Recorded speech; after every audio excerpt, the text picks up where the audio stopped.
Bismillahirrahmanirrahim.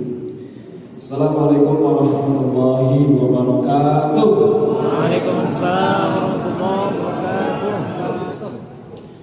Alhamdulillah wassalatu wassalamu ala Rasulillah wa ala alihi wa sahbihi wa man wala la haula wala quwwata illa billah amma ba'du.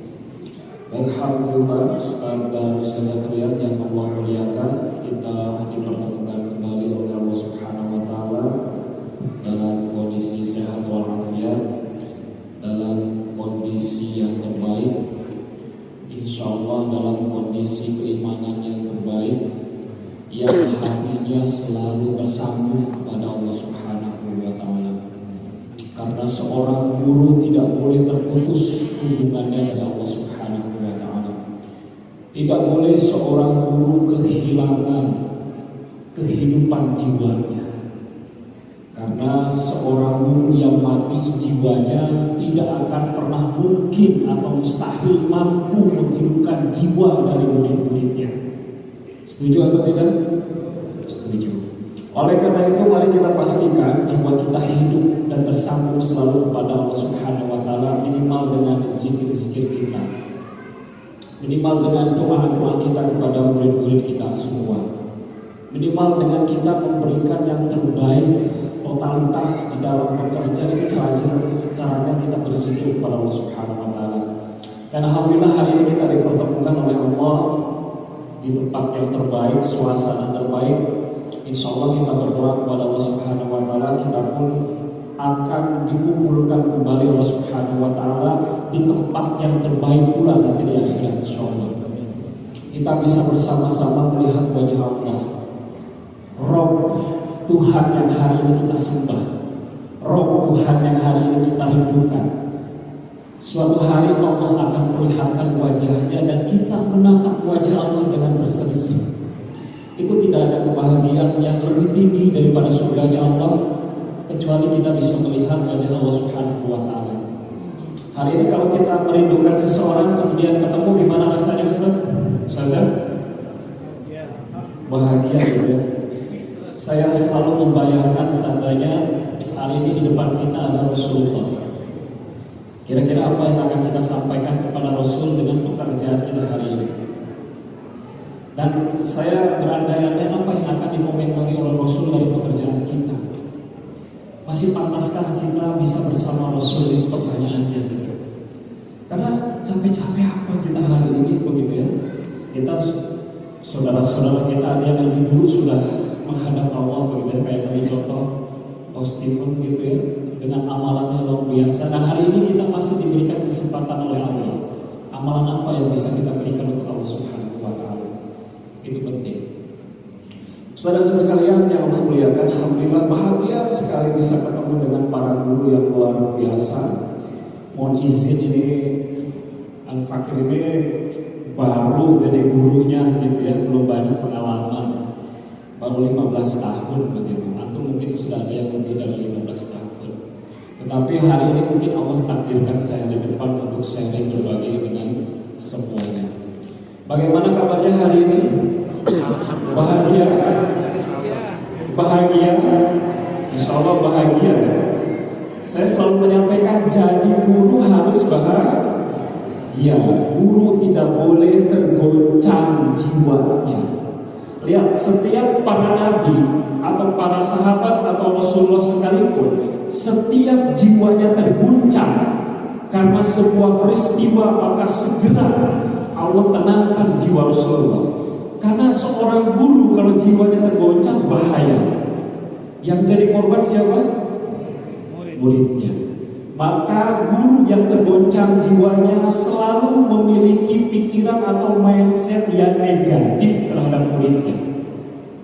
Pernah merasakan?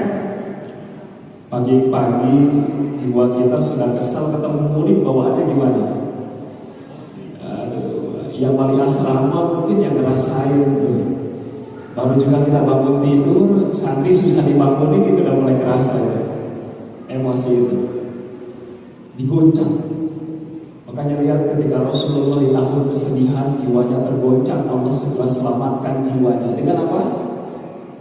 Isra Mi'raj, traveling sekalian. Jadi kalau Ustaz dan Ustazah sekalian emosinya sudah mulai nggak stabil, tolong. Ini saya minta kepimpinan dari sini ya, kasih kebijakan, kasih cuti 2 hari, suruh jalan-jalan dulu. Setuju atau tidak kalau gitu? Setuju ya. Mohon maaf, Ustazah, hari pertama, hari kedua datang bulan kasih cuti 2 hari. Seperti itu. Karena jiwa seorang guru harus tenang ketika mendidik mengajar. Gak boleh sampai membawa goncangan jiwa. Saya tuliskan di buku saya ketemu seorang ibu guru. Ibu guru ini mungkin sedang datang bulan atau kayak gimana, kurang tahu, atau lagi ada problem di rumah tangganya. Ketika mengajar biasa, tetapi bad mood mengajarnya. Kelihatan ya kalau ngajar bad mood, kelihatan nggak? Kelihatan, nggak ada gairah. Kira-kira muridnya akan bergairah atau tidak? Tidak. Jadi murid akan bergairah ketika guru-gurunya punya gairah. Hari ini kalau guru-gurunya tergoncang, nggak punya gairah, bagaimana mungkin murid-muridnya punya gairah yang luar biasa untuk belajar? Makanya para pimpinan tolong ini ya, gurunya harus bahagia semua. Ekonominya dipenuhi, ya. Psikologinya dipenuhi, semua dipenuhi. Mau curhat harus ada tempat untuk curhatnya. Kasih wadah semuanya. Karena apa? Karena guru jiwanya harus stabil, kalau tidak bahaya. Ibu guru ini mengajar. Ketika mengajar, dia sudah menjelaskan materi yang disampaikan. Tiba-tiba ada seorang murid angkat tangan mau bertanya kepada guru tersebut. Ustazah, tolong diulangi lagi penjelasan di bagian ini, kata murid itu. Kemudian apa respon si guru tadi? Langsung naik, marah, emosi. Ibu guru 2 kali ngejelasin, kamu masih belum paham, tadi kemana aja? Wah, gitu ya. Terus teman-temannya ngetawain nggak? Ngetawain. Nah, ketika teman-temannya ngetawain, dia merasa dihinakan di kelas itu. Dan itu harga dirinya merasa diinjak-injak itu murid. Akhirnya apa yang terjadi setelah itu? Murid itu trauma untuk bertanya di depan ruang kelas. Sampai setiap mau bertanya itu bergerak. Itu saya konseling 1 tahun belum sembuh. Kejadiannya gak sampai 5 menit, tetapi untuk menghealing si anak ini perlu waktu yang cukup lama. Ini gara-gara apa? Gara-gara gurunya tergoncang jiwanya. Itu betul.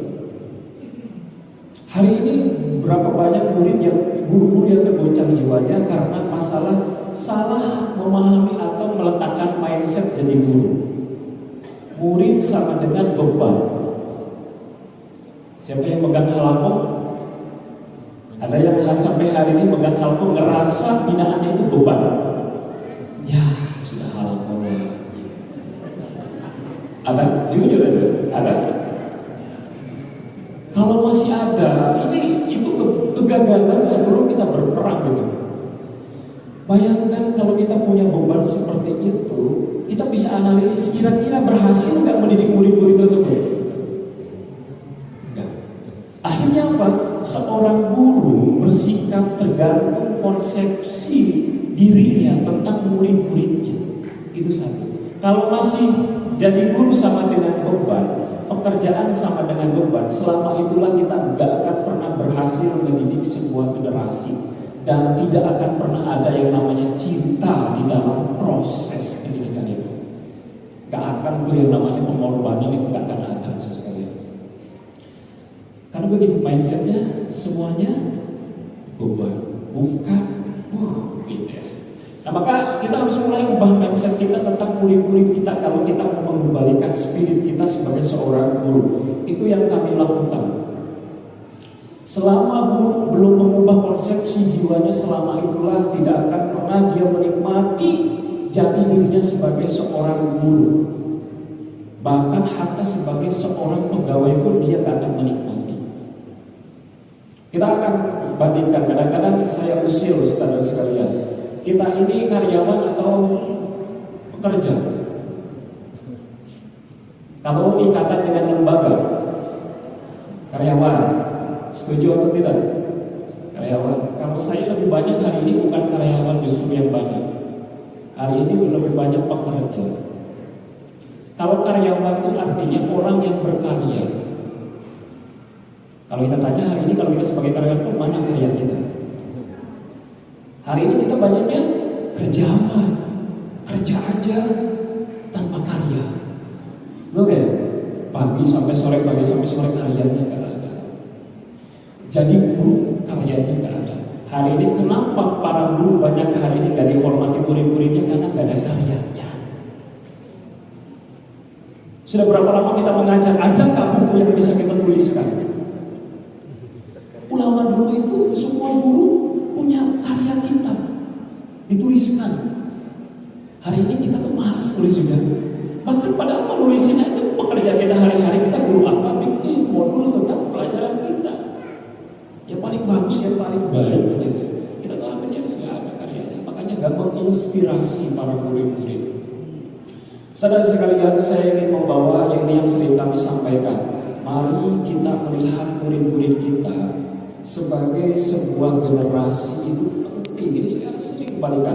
Hari ini guru kehilangan cinta itu karena melihat muridnya tadi hanya sebagai sebuah objek didik. Tidak melihat bahwa mereka ini calon pemimpin besar di masa depan. Itu kehilangan itu sekalian. Betul atau tidak? Hari ini ada yang merasa melihat muridnya ini calon pemimpin besar. Ada yang di dalam hatinya merasa begitu? Ya, saya ada. Ustaznya ada yang merasa? Alhamdulillah, ya enak kan? Kita harus ada rasa bahwa murid kita hari ini adalah calon pemimpin besar, itu harus ada. Karena kalau tanpa itu kita gak akan punya rasa cinta di dalam mendidik murid-murid kita tanpa itu. Hari ini apa sih yang membuat saya capek-capek kesini dengan beliau Ustaz Adri? Kecuali kami lebih mencintai antum semua. Kalau mau anak di rumah aja kan tidur begitu ya. Tapi kita mencintai murid-murid kita. Saya punya 2 kelompok binaan, SMP dan SMA. Dari dulu apa yang saya lakukan, saya setelah melihat murid-murid saya, binaan-binaan saya adalah mereka calon pemimpin besar. Itu yang membuat saya bertahan dan semangat itu, dan membuat pengorbanan itu keluar dengan sendirinya. Mindset Ustaz ya. Gini, karena cara kita melihat murid kita itu akan menentukan cara kita memperlakukan murid-murid kita. Ini catat ya. Cara kita melihat murid kita itu akan sangat menentukan perilaku atau sikap kita dalam memperlakukan murid-murid kita. Saya pernah diajari, pernah ada yang baca yang ikan hias kalau dijual ke orang yang mengerti tentang ikan itu dihargai murah atau tidak? Murah. Apalagi ngapain yang begitu ratusan ribu gitu ya, itu 1 juta, mendingan beli ikan gitu ya. Kenapa? Karena gak tahu nilai ikan hias. Tapi orang yang tahu tentang ikan hias, Masya Allah, akan memberikan nilai yang tinggi. Nah, sama hari ini kita melihat murid kita itu seperti apa, maka itulah yang menentukan cara kita, sikap kita kepada murid kita. Saya suka melihat, sekali lagi, murid saya adalah calon pemimpin besar. Setiap saya mengajar di kelas, yang membuat saya semangat ketika lelah, ketika capek adalah apa? Melihat, ya Allah, ini calon pemimpin besar di depan saya. Maka Allah berikan kekuatan untuk bisa mendidik mereka. Saudara sekalian, saya pribadi orang yang paling benci, gak suka dengan orang-orang yang suka nyinyir-nyinyir di media sosial. Walaupun dia ngaji, ada kayak orang yang gak ngaji. Rasulullah gak ngajarin nyinyir kayak gitu. Kalau Anda pintar bukan nyinyir, kritisi dong. Yang benar kayak gimana? Bukan nyinyirin pribadinya, itu bukan dari Islam juga gitu. Walaupun ngaji, siapa orang gak suka yang nyinyir pribadi pemerintah, itu saya gak suka. Boleh Anda mengkritisi kebijakannya, tapi gak boleh mengkritisi kepribadiannya, karena sesama muslim begitu. Apa yang harus kita lakukan hari ini? Saya itu paling gak suka kalau ada guru profesinya suka aja nyinyirin media sosial, tetapi tidak serius mendidik murid-muridnya. Saya paling gak suka begitu ya. Tugas Anda hari ini seorang guru adalah totalitas mendidik murid Anda.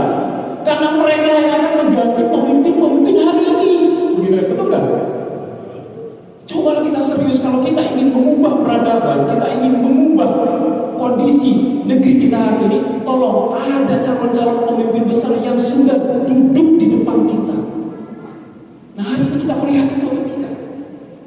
Saya membayangkan 10 tahun ke depan Anda yang jadi wali kota. Saya sampaikan pembinaan saya begitu. Setiap halaman itu saya sampaikan.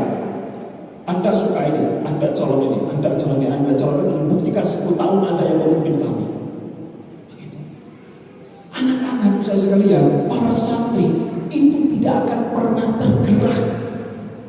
Kayak gimana pun dibinanya kalau belum ada motivasi dalam internalnya. Setuju atau tidak? Coba santri dibangunkan dengan model kayak gimana pun gak akan bisa kalau si santrinya sendiri gak ada keinginan untuk bangun. Betul atau tidak? Betul. Maka caranya apa? Bangkitkan motivasi internalnya. Ada di calon pemimpin besar. Maka komunikasi kita dengan para murid ubah, sekalian. Saya setiap murid bikin kesalahan, maka yang saya sampaikan komunikasi. Ada di calon pemimpin besar. Ada gak layak melakukan itu? Tolong jangan diulangi lagi. Itu di santri itu beda misalnya. Santri akan ngerasa, oh saya itu pemimpin besar. Kenapa saya kabur ya? Kenapa itu yang terbangun di santri? Kalau kita semangatnya apa hari ini? Karena kita gak melihat murid kita ini sebagai calon pemimpin besar. Setiap mereka kesalahan, semangat kita adalah menghakimi. Itu semangat kita. Tidak ada semangatnya mengobati. Betul atau tidak? Siapa yang hari ini semangatnya mengobati ke santri? Atau semangatnya menghakimi? Atau semangatnya melaporkan santri? Ada santri bikin kesalahan di foto, dilaporkan di grup. Tolong dong wali asramanya ini anaknya dibina. Padahal Anda ini guru. Harusnya Anda bukan pelapor, Anda pendidik. Betul gak? Semangatnya ke sana mengobati itu harus ada. Saya kalau ada santri kabur, semangatnya itu bukan Ustaz ini hukuman apa supaya anak dijerat. Oh, itu bukan guru gitu. Kalau guru itu gak begitu. Ada santri kabur, kita cari tahu kenapa dia bisa kabur. Dia punya problem apa? Ayo kita obati masalahnya supaya dia tidak kabur lagi. Begitu semangat para guru. Nah ini kebanyakan, saya sedih lihat para guru semangatnya hanya menghakimi bukan mengobati. Itulah yang terjadi Ustaz sekalian hari ini. Kenapa terjadi marak bullying di mana-mana? Ini sekali lagi kami sering sampaikan, ini masalahnya di kita semua orang dewasa. Setiap melihat santri bikin kesalahan, bikin pelanggaran, langsung apa yang harus kita lakukan? Maki, ceramahi, ancam, hukum. Itu yang kita lakukan. Betul atau tidak? Tidak ada rasa. Padahal anak yang sedang bikin kesalahan, bikin pelanggaran, dia sedang butuh teman untuk bicara. Saya ingin menyampaikan masalah saya, tapi ke siapa saya nggak tahu. Kita datang. Nah, kamu kalau perlu bantuan Ustaz ada di sini. Ini perlu. Ustaz siap mendengarkan cerita kamu. Itu yang harus kita lakukan. Semangatnya ke sana itu sesekali. Kenapa kita tidak ada seperti itu hari ini? Karena tadi kita selalu melihat murid kita itu bukan calon pemimpin besar yang harus kita siapkan. Supaya mungkin hari ini karena kita selalu melihat seperti itu, maka para murid pun melihat kita semua. Oh, cara menyelesaikan masalah seperti itu ya. Dia ketemu adik kelasnya usil ke dia. Wah, sama seperti gurunya. Langsung apa? Diancam, dihukum, digebuk, dipukul. Ngikutin siapa? Nah ini problem kita semua. Mari kita ubah polanya. Kita lihat murid kita sebagai sebuah generasi terbaik ke depan. Betul sekali. Selama kita belum terbangun mindset itu, selama itu pula kita gak akan pernah bisa menikmati pekerjaan kita. Dan kemudian hasilnya pun itu akan sangat berbeda. Coba aja mulai dari hari ini. Al-Quran mengajarkan kepada kita semua setiap ada problem masalah pada murid-murid kita, maka solusinya kan kalau ketika tiada wa kufra zakat wa amroba. Kita itu harus pendekatannya kasih sayang. Saya sering, nggak tahu kalau di sini ya, Ustaz dan sekalian, kita ini selalu memperlakukan santri itu berbeda ketika santri itu istimewa. Bahkan cenderung jaga jarak. Misalnya ada kelas 12, Masya Allah bandelnya luar biasa misalnya. Biasanya apa yang kita lakukan? Yang seringnya jaga jarak ya. Kadang-kadang anaknya jarang ditegur sama kita, jarang diajak ngobrol, betul kan? Padahal itu terbalik. Yang dibutuhkan oleh anak-anak yang seperti itu adalah kasih sayang yang lebih. Maka Ustaz sekalian, nanti kalau kita sudah melihat murid-murid kita ini sebagai sebuah generasi calon pemimpin besar, kita perlakukan sebaik mungkin, begitu ya, spesial mungkin, sampai mereka ini betul-betul merasa layak bahwa dirinya ini calon pemimpin besar. Karena apa? Karena sekalian, kalau antum semua membaca biografi orang-orang besar, begitulah stimulus para guru dan orang tuanya. Coba siapa kita sebutkan? Muhammad Al-Fatih. Muhammad Al-Fatih begitu. Orang tua gurunya setiap saat ketemu dengan Muhammad Al-Fatih, apa yang disampaikannya? Anda ini adalah calon yang akan membebaskan Konstantinopel. Itu yang disampaikan setiap hari. Itulah kemudian dia tergerak untuk belajar banyak hal. Sekarang Muawiyah bin Abu Sufyan yang saya baca begitu juga. Dia anak yang cerdas sejak kecil. Bahkan ketika ditanya oleh kawan-kawannya, sering saya sampaikan, kenapa Anda nggak bermain seperti teman-teman sebaya yang lain? Jawabannya, saya dilahirkan bukan untuk itu. Itu sekelas Muawiyah bin Abu Sufyan. Ini Muawiyah bin Sufyan adalah 4 sahabat yang paling cerdas di bangsa itu. Sampai para tetangga-tetangganya kagum dengan Muawiyah bin Abu Sufyan. Sampai menyampaikan, wahai Bunda, ini anak Anda ini layak menjadi pemimpin bangsa Arab ke depan. Kita senang gak kalau anak kita disebut begitu sama orang lain? Senangnya masih bangga gitu, Masya Allah anak kita diluruhkan, dipuji-puji oleh orang karena kecerdasannya. Tetapi berbeda dengan ibunya Muawiyah bin Abu Sufyan, marah. Kenapa marah tahu? Ini yang saya sampai membaca, Masya Allah, pikiran luar biasa seorang ibu. Kata ibunya Muawiyah bin Abu Sufyan, anak saya bukan hanya layak memimpin bangsa Arab, tetapi layak memimpin dunia. Itu seorang ibu punya pikiran yang besar. Makanya anaknya jadi. Karena anak murid kita tergantung pikiran orang dewasa. Dan itu yang sering disampaikan oleh Kiai Syukri juga dulu. Ada alumni Gotong di sini. Saya mendengar langsung Kiai Syukri menyampaikan begini ketika ada salah satu pesantren cabang Gontor yang bermasalah di Bogor. Beliau almarhum kemudian memberikan nasihat kepada seluruh dewan guru dan pak kiai. Yang disampaikannya adalah mendidik murid memang susah, tapi lebih susah mendidik mudabirnya. Mendidik mudabir memang susah, tapi lebih susah mendidik guru-gurunya. Mendidik guru memang susah, tapi lebih susah mendidik kiainya. Mendidik kiai lebih susah, memang susah, tapi lebih susah mendidik keluarga kiai, kata beliau. Artinya apa? Kalau rusak di bawah itu pasti dari atas dan bawahnya masalahnya. Maka untuk menyelesaikan semua itu mulainya dari atas. Jadi hari ini kalau menyelesaikan murid itu selesaikan dari guru-gurunya. Karena kata para ulama, murid itu bayangan kita. Jadi kalau ada bengkok di murid, yang dibenarkan harus benda aslinya siapa? Guru-gurunya. Bagaimana cara benerin guru? Benerin pimpinan-pimpinannya. Gitu. Kita nggak akan pernah keluar rasa cinta kita kepada murid kita sekali lagi kalau kita belum melihat mereka sebagai calon pemimpin besar.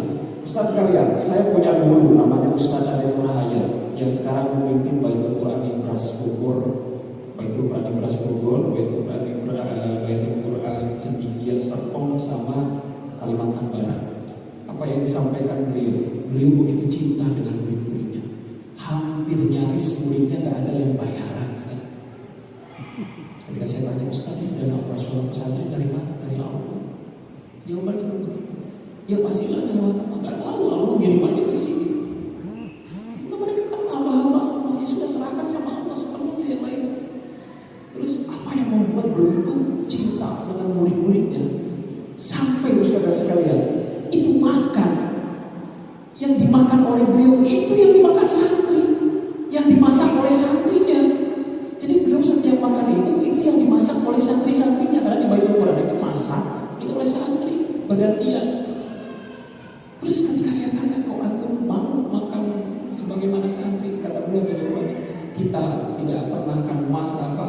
kita akan pernah dikategorikan mencintai murid kalau kita belum melakukan sesuatu yang dilakukan oleh murid-murid kita.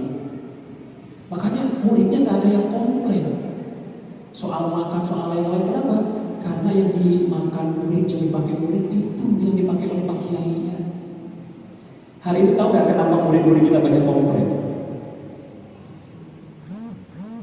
Karena kita belum melakukan aktivitas yang sama dengan mereka, sehingga santri nggak merasa bahwa ustadz dan ustazah itu senasib sepenanggungan dengan kami. Maka semakin lama ustadz dengan guru itu semakin jaga jarak. Hari ini jangankan gitu, ustadz dan ustazah suka makan bareng santri atau tidak?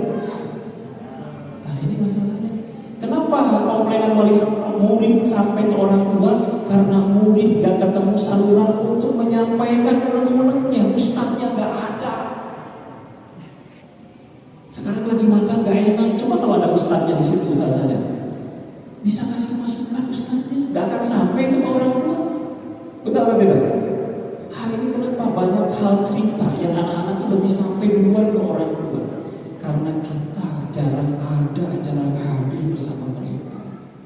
Kita jarang ajak ngobrol mereka. Lebih seringnya apa ya? Sudah hari ini banyak orang guru yang selamanya tidak pernah mau sambung rasa, sambung cerita. Selalu sambungnya sambung ide dan gagasan. Ini materi sampaikan, dah yang penting saya sudah menyampaikan materi. Mau ngerti mau enggak, anaknya mau berubah mau enggak, terserah, bukan urusan saya. Nah kalau guru seperti ini semua ini agak bahaya Ustaz sekalian. Wah, saya melihat beberapa di kelas, apa gurunya nggak negur atau gimana, atau anaknya yang susah dikasih tahu begitu ya. Mangkok-mangkok, bekas makan di pojok-pojok di kelas, di tangga, di kamar mandi. Ini gurunya peduli atau enggak ya? Saya bilang dalam hati itu Quran berserakan di tangga itu ya. Ini para penghafal Quran tapi nggak punya adab Qurannya itu gimana? Saya bilang gitu ya. Ini kita kadang sering lupa jadi guru. Karena kita fokus apa? Yang penting saya sudah menyampaikan materi bidang studi saya selesai. Bab yang begitu bukan urusan saya. Nah kalau para guru punya pikiran seperti itu, maksudnya nggak akan berhasil mendidik murid-murid sekalian. Itu. Sekarang lebih pentingan mana anak belajar matematika di kelas dibandingkan dengan mereka harus merapikan dulu bekas-bekas mangkuk makan. Kalau dibandingkan pentingan mana? Pentingan mana? Merapikan mangkok. Ya. Pentingan mana? Kita pasti sebagai guru itu pentingan bagaimana mereka bisa merapikan mangkok ke tempatnya lagi. Nah kadang-kadang kita itu kalau udah masuk kelas nggak melihat bagaimana kondisi murid-muridnya, kondisi kelasnya. Kenapa? Karena kita nggak pernah mau sambung rasa di situ dengan murid. Siapa ustaz sekalian yang setiap hari selalu cerita dengan murid? Ngobrol dengan muridnya. Ditanya, kamu sudah telepon orang tua kamu bukan ini? Di mana kabar orang tua kamu bukan ini? Ada kendala dengan bacaan dan segala macam. Ada yang sering ngobrol kayak gini? Sering sih, cuma malu Ustaz ada-adanya. Mudah-mudahan begitu ya. Ini harus sering Ustaz. Hari ini anak-anak kita, murid-murid kita itu banyak yang rapuh jiwanya.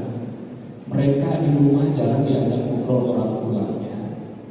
Di pesantren jarang diajak ngobrol oleh guru-gurunya. Karena kita selalu pikirannya tadi selalu formal, gak pernah mau sambung rasa dengan cerita dengan mereka. Padahal itu yang dibutuhkan oleh para murid hari ini. Hari ini kenapa murid-murid itu banyak melakukan hal yang aneh-aneh? Karena mereka nggak ketemu dengan orang yang bisa diajak curhat, sehingga mereka curhat dengan sesamanya. Kalau dengan sesamanya maka jalan keluarnya dengan jalan pikiran mereka sendiri. Ini masalahnya. Kalau udah gak betah, kamu minta pulang aja, minta pindah kan begitu ya? Pasti pikiran temannya kan? Udah kabur aja. Kalau lagi udah antum ngerokok aja, ngerokok biar. Kenapa mereka curhat sesama mereka? Karena mereka gak ketemu orang dewasa yang asyik untuk diajak ngobrol. Ini kehilangan kita dari generasi begitu. Padahal Rasulullah itu sering ngajak ngobrol anak usia balik, ngobrol yang ringan gitu, yang gak berat-berat. Tapi jarang ngobrol tentang kesalahan. Salah satu menyelesaikan masalah ketika sering coaching gitu ya, santri itu diajak ngobrol dari sudut pandang dia. Apa yang menyebabkan kamu ingin merokok? Ya pusing, Ustaz, pusing. Seperti apa rasa pusingnya? Ditanya gitu. Sampai detail gitu ya. Kemudian selanjutnya kita jarang memberikan sentuhan sekalian. Di Halaqah hari ini gak berhasil. Salah satunya adalah kita selalu sambung materi, gak pernah sambung rasa. Itu yang hilang dari Halaqah sekarang. Teman Halaqah sakit jarang lagi nengokin, lagi kesusahan jarang lagi ada yang mau patungan saling bantu. Betul gak? Halaqah sekarang itu kering, bahkan merasa berbicara tentang kodoya itu kehinaan sebenarnya. Betul kan? Ngomongin masalah nanti dikasih solusi juga enggak, cuma nanti dinyinyirin lagi kan, rasanya begitu. Karena sudah mulai gak sanggup merasa lagi. Kita dengan teman Halaqah tuh gak ada lagi yang mau saling berkunjung, saling berbagi kayak dulu begitu ya, sampai kita ke rumahnya dia kurang apa kita bawain begitu. Ya mulai sih Halaqah saya sebelum itu gitu ya. Sakit anak saya, beri semuanya datang ke rumah sakit, bahkan dibayarin rumah sakitnya. Jadi Halaqah masih berasa ada persaudaraan di situ. Nah, sambung rasa yang hilang kita dengan murid ini. Coba Halaqah itu dengan anak-anak itu sering diajak cerita, ngobrol, kemudian yang jangan lupa adalah berikan sentuhan. Ustaz sering menyentuh muridnya, memberikan sentuhan kepada muridnya. Saling aja ya. Sekali-kali antum coba rasain ke santri, ketemu santri, dipegang pundak. Pelan-pelan aja pundaknya pegang. Bagaimana kabarmu hari ini? Pasti kerasa kebukaan itu beda. Ada rasa itu yang mengalir di sana. Apalagi kita melihat rame, kita ngobrol sambil jalan, diajak ngobrol dengan santri. Saya setiap ketemu santri ini yang saya lakukan. Rasa sama rasanya beda, Ustaz. Nanti kelama-kelamaan kita nih, ketika melakukan itu semua, lama-kelamaan Ustaz, yang saya rasakan begitu ya. Setiap yang kita lakukan itu akan diinternalisasi oleh para murid dengan sesuatu yang positif, Ustaz. Gak pernah negatif, Ustaz. Apapun yang kita lakukan, bahkan sampai kita marah besar pun itu dimaknai oleh murid apa? Itu positif. Kenapa? Biasanya Ustaz kan begitu, kok baik. Hari ini marah memang kita aja yang salah. Gitu. Saya tanya ke Ustaz Andri, selama di pengasuhan gak susah sebenarnya instruksiin santri. Aduh, kalian bagian bersihin tempat makan ya, kalian bagian ini. Sambil nama atau murid-murid itu. Kenapa? Karena diawali dengan sering sambung rasa. Mereka punya curhat. Saya sering ngajak santri makan di rumah, di Wisma sendiri, gak minta anggaran lembaga. Apalagi santri-santri yang spesial, yang perlu ditangani, saya undang ke rumah. Ayo, nanti sore makan di rumah Ustaz ya, ajakin sini. Datanglah pada maghrib, makan di situ. Dimulai dengan nanya kabarnya dia, gimana keluarganya, kamu sudah telepon orang tua belum? Baru masuk ke hal-hal yang kita inginkan, itu akan jauh lebih mudah. Saya sedikit cerita sekalian, makanya kita perlu portofolio ya, portofolio santri ini sering saya sampaikan. Saya ulang lagi, saya ketemu santri, ini bukan binaan saya, tapi saya peduli saja ke anak ini karena banyak guru yang kemudian memberikan stigma negatif terhadap murid ini. Di grup itu ngomongin gurunya, dia mah pura-pura sakit, dan segala macam negatif kan. Kok guru mentalnya seperti ini? Harusnya di murid itu perlu teman bicara, bukan dibicarakan, saya bilang begitu ya. Betul kan? Murid perlu teman bicara, bukan dibicarakan oleh kita. Maka apa yang saya lakukan? Saya cari ke admin, di admin ada portofolio si murid ini, saya lihat portofolionya. Oh, saya lihat makanan kesukaan dia apa, minuman kesukaan dia apa. Dia sudah seminggu itu sakit, Ustaz. Di UKS gak mau sekolah. Semua guru mengatakan bahwa dia pura-pura sakit. Ya tahu pura-pura sakit. Kalau tahu pura-pura sakit, kenapa tuh nggak dijenguk, ditanya, diajak ngobrol gitu ya, bukan cuma diomongin doang, gitu kan? Kita semangatnya gitu kan? Saya kemudian bismillah saya datangin, saya keluar, saya beli makanan yang dia sukai, minuman yang dia sukai. Kang, tolong dibungkus pakai plastik transparan biar kelihatan isinya. Siap. Saya datang ke UKS sengaja saya di bawahnya seperti itu biar kelihatan. Itu dari pintu UKS itu si anak udah melihat saya bawa sesuatu. Dia udah langsung apa? Senyumnya udah beda. Yang tadinya bebut kemudian melihat itu. Kemudian saya datang, assalamualaikum, waalaikumsalam, ini buat kamu supaya cepat sembuh. Dia kata, Pak, ini bisa buat saya, masih nggak percaya. Iya buat kamu, kamu mesti tahu makanan kesukaan saya. Iya, kebetulan aja kali saya bilang gitu ya. Makan. Bisa boleh duduk di sini? Boleh, dia sih baru sambil dia buka. Dia saya tanya, kamu sakit apa emang? Sebenarnya aku jangan bilang-bilang saya nggak sakit sebenarnya. Kenapa dia bisa terbuka cerita? Karena sudah bahagia duluan. Itu yang namanya guru pakai cara yang lain. Bukan datang dimaki-maki, dimarahin. Semua orang tertutup. Makanya tolong sekarang dengan para santri kurangi ceramah. Lebih banyak dengan pertanyaan, mereka suka. Ustaz santri datang ke kita, curhat itu belum tentu dia itu datang pertama kali ke kita. Bisa jadi itu udah berapa orang dulu itu dia cerita. Tapi, nah kalau datang ke kita dia cerita, kemudian kita ceramahin lagi, apa yang ada dalam pikiran dia? Ternyata semua ustaz sama ya. Dia datang pasti ceramahin, datang ceramahin. Jadi kesalahan itu harusnya ketika ada santri datang, masya Allah, dipeluk kemudian ditanya kabarnya, kemudian apa yang bisa Ustaz bantu. Nah ketika ditanya bantu itu harus jelas Ustaz ya. Ini maksudnya kamu ingin didengarkan oleh Ustaz, atau butuh bantuan Ustaz, atau perlu ditemani oleh Ustaz, atau perlu apa? Nanti saya akan menyampaikan, Ustaz saya mati, yang penting didengerin aja cerita saya. Berarti cukup di situ, nggak usah dibantu lah. Tapi kalau kata santri, Ustaz saya butuh dibantu begini, memang masalahnya apa? Diceritakan, kita logiskan. Itu sih. Jadi hari ini anak-anak itu butuh ditanya, butuh dirangkul, bukan diceramahi atau dinasihati. Kalau anak-anak sekarang itu gak suka Ustaz. Coba aja antum setiap ada masalah santri dipanggil ceramahin. Jadi Ustaz pembuli sini itu. Kadang-kadang apalagi bagi santri yang introvert, yang tertutup, kamu usah diajak ngobrol sekalian. Bapak-bapak, Ustazah temenin kamu di sini sampai kamu mau bicara. Temenin aja.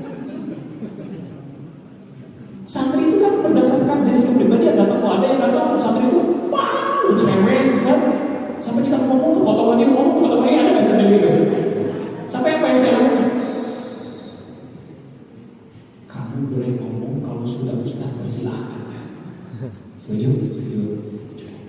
Nah, boleh berhenti ngomong, kalau enggak coblak terus. Jadi saat dia akan datang ke kita dengan berdasarkan kepribadian masing-masing, gitu ya, maka kita harus tahu bagaimana cara menghadapi mereka dengan cara mereka, gitu ya, sesuai kepribadiannya masing-masing. Jadi itu yang harus kita lakukan sekalian. Kita melihat pertama murid kita sebagai sebuah generasi terbaik, calon-calon pemimpin besar. Kemudian yang kedua, perlakukan mereka sebagaimana mereka manusia. Jangan selalu kita itu punya ini semangatnya menghakimi, menceramahi, itu mulai hilangkan gaya sekarang Ustaz. Sudah gak cocok lagi gaya yang begitu. Kenapa? Karena hari ini banyak murid yang datang ke pesantren bukan karena dorongan keinginan pribadinya. Kenapa di Gontor bisa berhasil dengan pendidikan yang tegas? Karena mereka semua muridnya pengen masuk Gontor dari awal. Sudah ada keinginan dari dirinya untuk masuk ke situ. Nah hari ini kita murid-murid yang belum terbentuk konsep dirinya, belum ada keinginan untuk bisa belajar dan yang lain-lainnya, datang ke sini masih merasa-rasa di gerabah-gerabah. Saya ngerasain dulu teman-teman saya baik-baik atau enggak, ustaz-ustaznya baik-baik atau enggak. Mereka sudah merasakan itu dulu. Gitu. Jadi pendekatannya harus berbeda. sendiri ditambah dengan sekolah kita gratis, mau diapain udah terserah. Gitu ya, kayak kiai dulu gitu ya, mau ngomong kayak gimana pun kita tetap sami nama apa lah ya, orang kita nggak bayar gitu ya, pesantrennya gratis, pak kiainya udah kelihatan keikhlasannya kan gitu ya, mengurus kita begitu, maka pendekatannya sedikit berbeda Ustaz. Hari ini tentu kita menghadapi banyak problem wali santri yang lain-lain. Saya pernah saya setuju kalau wali santri itu komplain dengan adab, saya setuju itu. Tapi sisi yang lain kadang-kadang saya mikir, apa sih yang menyebabkan wali santri itu komplain? Biasanya karena kita melakukan aktivitas di bawah standar. Betul atau tidak? Karena kalau sesuai standar nggak mungkin orang tua itu sampai komplain. Ini masalahnya kita hari ini. Makanya harusnya kalau ada wali santri komplain itu introspeksi, jangan-jangan ada yang salah dengan kita yang kita perlu perbaiki kan begitu. Walaupun saya nggak sepakat wali santri menyampaikan itu tidak ada dengan adab. Hari ini sesekalian sudah mulai muncul kalau murid adalah calon pemimpin besar. Insyaallah ya. Kemudian yang kedua adalah kita jangan pernah terputus hubungan dari Allah. Itu yang dilakukan oleh Nabi Ibrahim. Nabi Ibrahim itu jarang ketemu Nabi Ismail, tetapi kenapa Nabi Ismail sangat terinspirasi dengan bapaknya, padahal jarang ketemu. Karena Nabi Ibrahim ketika berpisah dengan anaknya tidak pernah terputus hubungannya dengan Allah. Ustaz, mendidik itu tidak mudah. Saya sering sampaikan, bahkan mungkin dijadikan status WA begitu ya. Mendidik murid itu tidak mudah karena kita membenahi apa? Membenahi jiwa. Sedangkan jiwa itu di dalam genggaman siapa? Genggamannya Allah. Bagaimana mungkin kita akan meminta Allah untuk membalikan jiwa murid kita kalau kita tidak dekat dengan Allah? Maka kita dekat di atas. Di sepertiga malam kita dekat di Allah. Bayangkan murid-murid kita yang hari ini kita didik Ustaz satu persatu. Sampai hari ini saya masih lakukan itu Ustaz. Saya bayangkan murid saya yang ini masih susah, ya Allah, diajak begini, yang ini masih susah begini, yang ini ya. Kalau bukan karena Allah, saya tidak bisa apa-apa. Berikan hidayah kepada murid-murid saya yang ini. Saya selalu begitu ke murid-murid saya. Kenapa Ustaz? Ya karena kalau tanpa Allah kita nggak bisa apa-apa. Bagaimana hari ini lisan kita punya kekuatan, sekali ngomong Allah gerakan jiwa murid kita. Tangan kita punya kekuatan. Siapa yang memberikan kekuatannya? Allah. Kita bilang begini nggak boleh, semua santri langsung tunduk. Siapa yang menundukkan? Allah. Bagaimana seluruh tubuh kita yang kita gunakan untuk proses pembelajaran itu punya kekuatan ilahi. Makanya kita isi setiap jemari kita itu dengan zikir kepada Allah, supaya kita begini pun santri orang bukan karena tunjuknya, tapi karena namanya, karena Allah memberikan kekuatan pada tunjuk itu. Nah hari ini kenapa omongan kita gak berasa ke murid kita, larangan kita itu karena kita gak punya kekuatan ilahi yang sempurna. Kita gak tersambung dengan Allah. Saya selalu sering ini saya sampaikan begitu ya. Ayolah jadi guru itu ibadahnya jangan standar. Karena Rasulullah ketika jadi guru sampai bengkak-bengkak ibadahnya. Karena Rasulullah yakin kalau bukan karena Allah, Rasulullah tidak bisa apa-apa. Nah hari ini bisa jadi kita sulit ya mendidik murid kita, mengajar murid kita itu bukan karena kemampuan cara kita mengajarkan, tetapi setiap lisan yang kita sampaikan juga bernilai kekuatan ilahi. Gimana ya? Jadi hari ini sekalian tanya Ustaz Andri, beliau jago konseling, jago apapun, kalau bukan karena petunjuk Allah, karena bukan pertolongan Allah, nggak mungkin bisa mengkonseling santri itu. Ketika kita mengkonseling tetap deg-degan, ini sih kita kan cuma bisa mengobati, yang menyembuhkan siapa? Allah.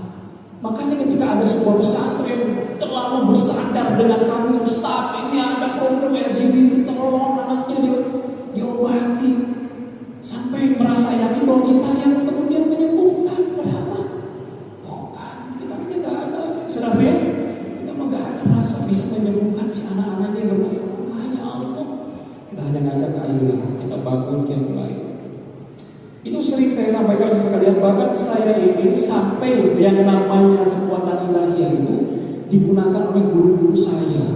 Sampai saya itu, sampai hari ini yang terpatri dalam jiwa saya itu selalu apa Ustaz sekalian? Selalu jangan terlalu fokus pada kompetensi teknis, karena itu mah alat bantu. Contoh, Ustaz, gimana cara bangunin santri? Ya sering sama saya sampaikan, kenapa ini sangat emosional bagi saya. Kata Pak Kiai, antum sih nanya gimana cara bangunin santri, minta sama Allah yang bangunin para santri. Gimana maksudnya Pak Kiai? Ayo antum kita mulai dulu masih. Beliau mulai lama, mulai berdoa lama. Kemudian kata beliau, antum udah doain belum murid-murid antum supaya dibangunin sama Allah? Belum. Doa. Bayangkan wajahnya satu persatu. Setelah mulai kita doakan murid-murid kita, ayo kita baru ke asrama. Bismillah, ya Allah bangunkan murid-murid saya. Kata Pak Kiai begitu. Jadi yang selalu terhubung dengan Allah. Pak Kiai baru buka pintu asrama. Assalamualaikum. Reja, kita semua bangun santri itu. Saya lihat sendiri itu.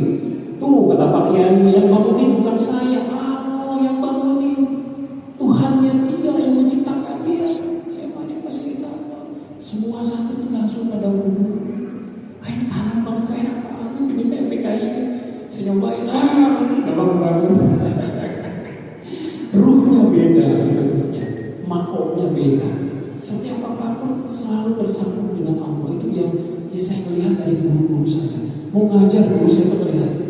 Selalu saya ditegur, kalau mau ngajar itu nanti udah sholat Tuhan dulu. Jangan ngajar dulu, sholat Tuhan dulu. Sholat Tuhan akan ya Allah, hari ini saya mau ngajar ilmunya Allah, ya Allah berikan, bukakan pintu jiwa hati murid-murid supaya menerima ilmu dengan mudah. Silakan kemudian baru mengajar. Beda. Coba dirasakan. Sudah melakukan ini semua? Mulai hari ini melakukan. Setiap kelas tolong dijaga wudhu kita. Ketika mau halaqah semuanya harus berwudhu, muridnya harus berwudhu. Kemudian mulai dengan yatlu alaihim ayat, dibacakan tentang ayat-ayat Allah. Mus'ab bin Umair datang ke Madinah cuma pakai modal apa? Ayat-ayat Allah, hanya dengan Quran. Semuanya di era Rasulullah itu modalnya hanya dengan Quran. Orang yang bisa mengambil peradaban pada waktu itu hanya dengan Quran. Nah, hal ini sekalian, para murid kita itu butuh contoh konkret dari konsep yang kita ajarkan, dari konsepsi yang selalu kita sampaikan. Mereka itu contoh konkret, maka bisa berhal yang bisa kita pelajari ketika halaqah nanti ketika ngajar. Tolong mulai pembelajaran itu dengan kisah-kisah orang terdahulu. Itu mulai. Nanti caranya bisa sekalian, kalau cerita itu pakai ekspresi. Jadi guru itu belajar berekspresi, Ustaz. Sekalian. Saya 2 hari pelatihan hanya belajar marah, karena gak bisa marah. Harus belajar marah. Karena saya megang anak kelas 12. Kalau anak kelas 12 kita gak bisa marah, diinjek-injek kita sama murid. Ya, cewek Ustaz mentalnya cuma gitu doang kita di kelas 12. Tapi kalau kita bisa marah, itu karena mereka sudah berlebihan, kita harus marah. Kalau sudah berlebihan itu, supaya menunjukkan bahwa mereka salah. Saya gak bisa marah. Harus pelatihan 2 hari belajar berekspresi bagaimana bahagia, sedih, senyum, gitu. Marah, bisa belajar. Jadi guru harus bisa itu. Jangan sampai begini saudara. Ada murid datang cerita yang sedih, kita pasang muka yang datang. Ada empati itu. Harusnya ketika santri sedih cerita, kita berkaca-kaca wajah kita. Sepertinya berat kalau jadi kamu, ya Masya Allah, susah satu. Itu dengan santri. Ada santri cerita, lagi kesel, ya kita mau perlihatkan ekspresi kesel. Ustaz, kalau jadi kamu pasti kesel, dia perlihatkan ekspresi itu. Iya, jadi hari ini guru harus belajar berekspresi begitu. Di kelas datang bercerita itu harus dengan ekspresi. Suatu hari ada seorang sahabat cerita ke murid-murid, ekspresi kita perlihatkan. Mana santri itu senang belum diceritakan itu. Saya pernah diceritakan guru saya tentang perang Badar, itu perlihat ekspresi guru saya. Naik turun emosi. sini kelihatan begitu. Masya Allah. Jadi cerita itu begitu hidup gitu. Itu yang kemudian dalam jiwa kita, Masya Allah, saya menjadi seperti para sahabat ya Allah. Di murid itu, maka murid ketika pembelajaran akan punya ruh. Kenapa saya harus belajar ini, saya harus belajar ini. Ada ruh tentang perjuangan seperti orang-orang terdahulu. Itulah kehebatannya, keberhasilannya Rasulullah. Rasulullah ngajarin Zaid bin Sabit tolong pelajari bahasa Ibrani. Berapa hari? Hanya 15-16 hari belajar satu bahasa. Kenapa punya keinginan untuk mempelajari? Karena ada ruh di situ, ruh perjuangan. Kenapa saya harus mempelajari itu? Nah hari ini kenapa murid-murid kita nggak punya semangat untuk belajar? Karena nggak punya ruh. Untuk apa saya belajar? Kenapa? Karena nggak punya role modelnya. Makanya kalau antum main ke rumah ini itu hampir satu rak buku itu semuanya isinya buku sirah, cerita. Anak saya senang banget dengan cerita-cerita itu. Bahkan setiap malam minta diceritakan. Sampai ada kata-kata, ya kira-kira nanti aku bisa ketemu dengan Amr bin As enggak? Jadi punya keinginan seperti para sahabat itu muncul. Dan itulah yang menyebabkan murid-murid itu semangat untuk belajar. Dan itu yang kita dorong ketika belajar. Bahkan ada satu murid saya itu semangat banget belajar kimia fisika, yang berbau-bau rumus itu semangat banget. Ketika ditanya kenapa kamu semangat banget belajar itu, Ustaz? Saya sudah muak dengan yang namanya Israel. Suatu hari saya ahli di bidang hukum, saya hancurkan itu Israel. Punya semangat itu kenapa punya? Ada misi besar yang timbul dalam jiwa murid-murid kita. Nah, hari ini para guru menyampaikan materi tidak ada sentuhan ruhnya, sehingga mereka itu tidak terdorong ketika dengan ilmunya apa yang harus dilakukan, kontribusi kebaikan apa yang harus dilakukan. Karena kita pun mengajarnya tanpa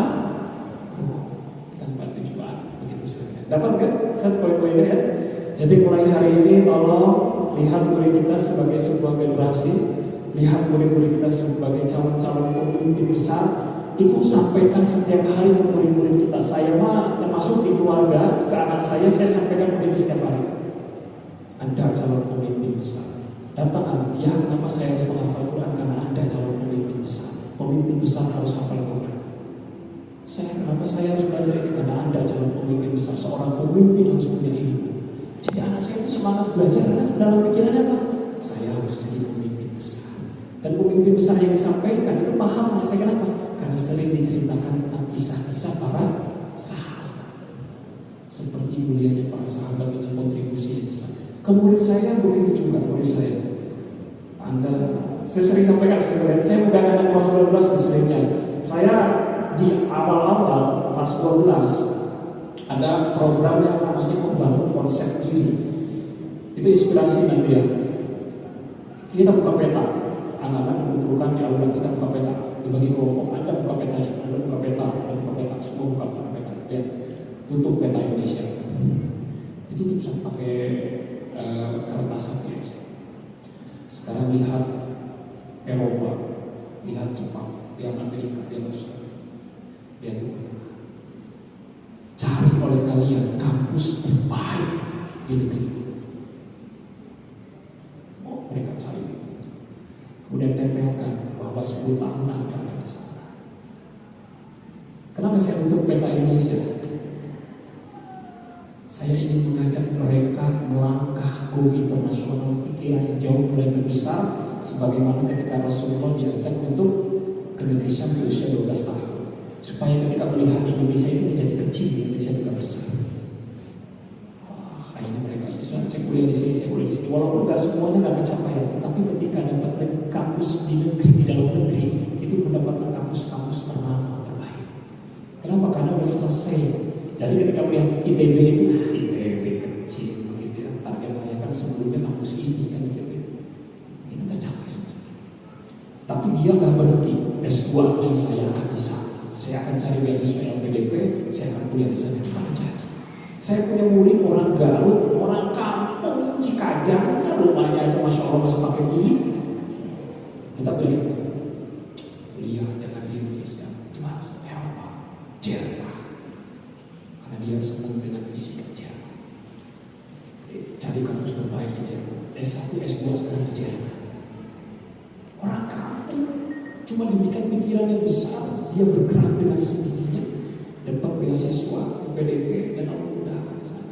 Yang kemarin baru lulus, dia gak pede, orang Sulawesi, orang ya, dia pengen ke Turki. Ustaz mungkin gak saya Turki, apa yang kamu mungkin kalau Allah sudah berkehendak.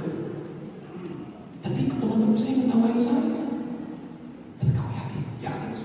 Wah, dia belajar setiap hari. Dia pelajari bahasa Turki, cari informasi tentang beasiswa. Sampai Ustaz ini untuk biaya awalnya harus pakai uang. Ustaz gimana caranya? Ya, kamu bikin proposal, nanti Ustaz bantu carikan mitra Ustaz. Dia bikin proposal sendiri tuh, pakai bahasa Inggris. Kemudian kasih ke saya coba tawarkan ke teman-teman. Ini ada anak pintar dari kampung, anak kosong yang kuliah di Turki. Ketika dia keterima di Turki, teman-teman yang sudah diberikan tadinya proposal, nah nanti aja dari saya dari awalnya dia berangkat sekarang ke Turki. Di Jepang juga begitu. Cuma diberikan mimpi besar, gimana caranya kita memikirkan solusinya, Masya Allah. Dan mereka bukan hanya sekedar kuliah ke sana, mereka punya misi yang besar. Saya mau kontribusi di bidang ini untuk dakwah Ustaz. Itu yang ada dalam pikiran itu yang mahal Ustaz, yang mahal itu. Hari ini jangan terlalu bahagia ada santri keterima di Timur Tengah di apa, tapi nggak punya ruh untuk perjuangan. Itu percuma Ustaz. Nggak jadi apa-apa, apalagi dari sini juga betul. Saya pernah menemukan murid saya sendiri, SD-nya itu Qurannya sama saya itu 3 tahun, halamannya sama saya itu 3 tahun. Masuk ke Husnul, keterima SMP SMA-nya di sini. Kemudian kuliahnya di Turki. Yang buat saya sedih sampai saya chatting si anak ini. Pikirannya, dia bangga sekali berfoto di makamnya Kemal Atatürk. Captionnya itu, inilah bapak kebanggaan orang Turki. Bahaya gak kayak pikiran begitu? Bahaya Ustaz. Justru yang mahal itu pemikiran murid kita. Bukan hanya sekedar dia keterima di mana. Coba lihat pemikirannya, mindsetnya dia. Dia keterima di sana itu, apa yang dia ingin bangun dari keilmuannya. Itu paling penting Ustaz. Makanya hati-hati di halaman itu penting aja ngobrol itu. Nah, dibikin roadmap hidup. Nanti kami ajarkan cara membuat roadmap hidup. Dan tugas kita adalah memastikan semua murid tetap pada tracknya. Caranya kalau saya mengajak murid-murid merenung, ini memang ini cukup lama melakukannya karena perlu perenungan, perlu ada jiwa di situ. Sampai diajaknya apa? Diajak sambil mampir tiap lain di lapangan sambil melihat langit. Coba lihat langit dan bintang, berapa gitu banyak sekali. Kan terlihat tidak begitu kecil gitu ya. Kemudian kalau nanti kamu meninggal, nanti dikenang sebagai apa? Mereka merenung masih kecil, silakan renungkan. Kalau kamu meninggal, ingin dikenang oleh orang-orang sebagai apa? Sebagai guru, sebagai pengusaha, atau bisnis, atau apa? Tuliskan. Dan jiwa kamu ada di sini. Mereka akan menuliskan, Ustaz, walaupun lama ada yang belum menemukan, Ustaz, saya belum menemukan, saya ingin dikenang sebagai apa? Gak apa-apa, kita coba lagi nanti malam. Dituliskan. Setelah itu supaya expert di bidang itu, kamu S3-nya harus di mana? Cari kampus terbaik di negeri ini atau di luar negeri yang terbaik untuk mencapai target itu. Nah, nanti setelah dapat, mereka tuh akan buka itu peta kampus-kampus ternama di seluruh dunia begitu ya, untuk jurusan ini tuh mana yang paling bagus. Nanti supaya dapat S3 di sana, S2-nya di mana?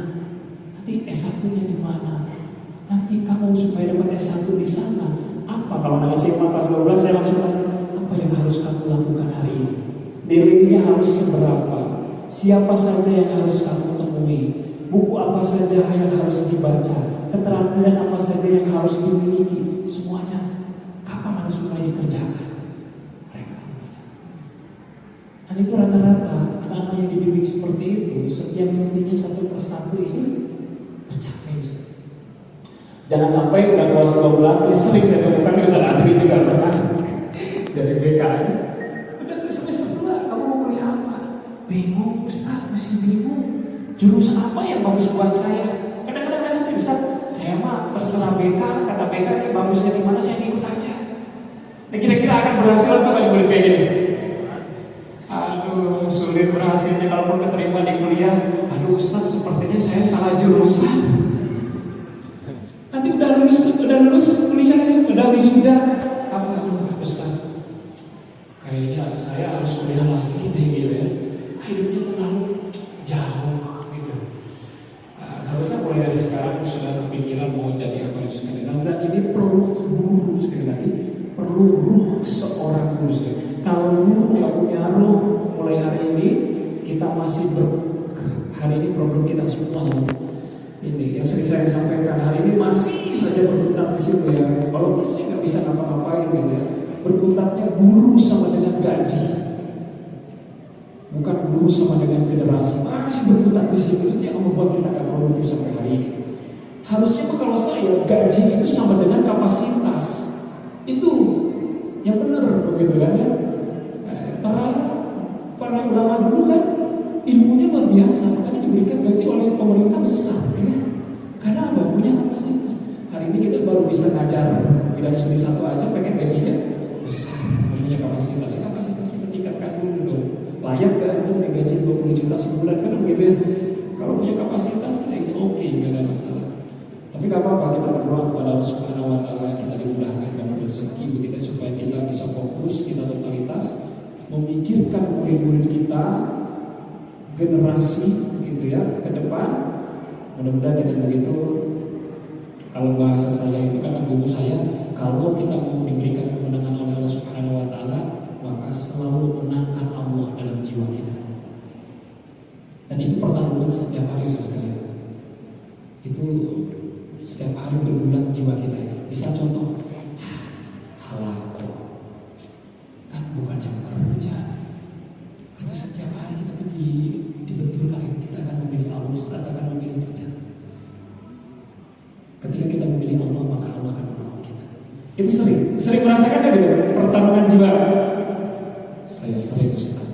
Saya lagi off di pengasuhan, lagi off nih, lagi jamnya libur. Tiba-tiba saat dia Ustaz, ini ada yang perlu bantuan Ustaz. Dari situ saya diuji akan membantu santri. Ada di rumah mau minta izin ke istri, boleh ya saya bantu istri dulu? Amal silakan. Tapi memang ketika kita memilih seperti itu jalan dakwah begitu ya, dengan pilihan yang ada, itu selalu Allah berikan yang luar biasa begitu balasannya. Betul, itu yang saya rasakan, bab ekonomi, bab kesehatan, bab apapun, Allah itu berikan yang terbaik semuanya. Pola pikirnya semua diubah. Setiap kesulitan Allah permudah. Bahkan mungkin saya orang yang kata kakak saya paling aneh. Misalnya bab di keluarga, kalau kakak saya tipenya, kalau ada uang lebih baru ngasih orang tua. Itu pikiran kakak saya. Ada uang lebih baru ngasih orang tua. Saya kemarin enggak, siapkan dulu orang tua, Allah yang akan ngasih lebih. Siapa begitu? Makanya setiap bulan bisa ngasih ke orang tua. Kenapa? Karena sudah saya poskan. Bukan membuat lebih, justru supaya dapat uang lebih saya poskan untuk orang tua. Cara berpikirnya begitu sih. Hari ini kalau saya mau ditolong oleh Allah, saya harus buat kebaikan supaya Allah menolong saya. Hari ini murid-murid perlu bantuan saya, maka saya siapkan kebaikan untuk mereka supaya Allah menolong kehidupan saya. Bukan terbalik gitu ya. Ustaz lagi libur, nanti ya nunggu jam masuk baru Ustaz bantu. Susah bisnya Ustaz, dipersulit oleh Allah juga karena gak mau mempermudah hidup orang lain. Tapi kalau ketika mempermudah hidup orang lain itu mempermudah saya. Apalagi kalau di sini mohon maaf sekalian, orang tuanya, orang tua muridnya orang yang punya semua. Kemungkinan besar ketika anaknya cerita kebaikan tentang Ustaz, ya akan baik kalau orang tuanya kira-kira kepada kita. Baik itu sekalian. Saya pernah cerita setelah saya sampaikan pengalaman saya seumur hidup itu yang membuat saya masya Allah itu luar biasa. Ketika HP hilang, cuma mengumumkan tidak usah ada yang menghubungi karena HP saya hilang. Apa yang dilakukan itu kiriman HP banyak banget. Dari wali santri, ada dari alumni, hilang satu kasihnya 16 banyak. Sampai dibingung sampai di kemana ini sampai bagi-bagi. Ketika mereka merasakan dididik oleh kita, mereka pun akan ingat dengan kita. Tetapi sampai tahapan kesana sekali lagi kita punya ruhnya apa? Kita melihat generasi sebagai sebuah murid-murid kita sebagai sebuah generasi sebagai calon-calon pemimpin besar. Kemudian yang kedua, jangan lupa hubungan kita dengan Allah jangan pernah terputus. Ibadahnya tolong kita perkuat, perkatkan. Kalau bahasa nama lagi malas ibadah, perkatkan. Yang ketiga, wajib-wajib ini jangan sampai tertinggal dan yang lain-lainnya. Supaya apa? Supaya jiwa kita tetap hidup. Kalau jiwa kita hidup, kita akan mudah menghidupkan jiwa dari murid-murid kita. Coba hari ini kita renungkan kenapa proses pembelajaran halaman itu susah dan gak berhasil, misalnya gak menggerakkan. Bisa jadi tadi ada lisan kita gak punya kekuatan ilahiyah, jadi tidak menggerakkan jiwa dari murid-murid kita. Kering jadi Yesus sekalian gitu ya. Baik, itu saja bisa disampaikan saudara sekalian. Tadinya ada materi seperti itu, waktu itu materi sudah disampaikan di sini di yang siang hari juga gitu saja. Tetapi hari ini mengingatkan kembali kita punya spirit Ustaz, ayolah 10 tahun ke depan yang memimpin bangsa harus ada dalam pikiran kita, murid-murid kita. Bahkan yang semangat dengan Ustaz Ade adalah kita hari ini menyiapkan 100.000 pasukan untuk bisa melawan Dajjal. Itu pikirannya ada Ustaz Ade yang punya baju kurang gitu. Ke murid-murid kita baru berapa punya pasukan ini? Ustaz, baru 150, ada berarti masih banyak ya gitu ya.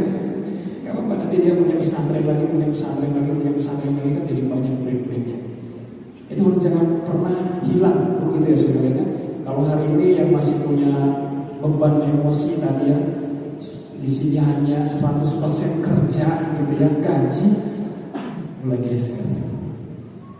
Soalnya 100%-nya hanya untuk Allah. Allah akan membayarkan yang tidak dibayarkan oleh lembaga Ustaz. Insyaallah gitu ya. Tapi insyaallah lembaga juga terdiri ya. Nanti kita doakan ke depan 2 kali lipat, 3 kali lipat gitu ya beriannya di sini supaya kita totalitas. Baik, itu saudara-saudara sekalian yang bisa disampaikan. Ada sesi tanya jawab Ustaz? Ada ya sesi tanya jawab. Baik, saya serahkan kembali ke MC. Jazakumullah khairan. Assalamualaikum warahmatullahi wabarakatuh.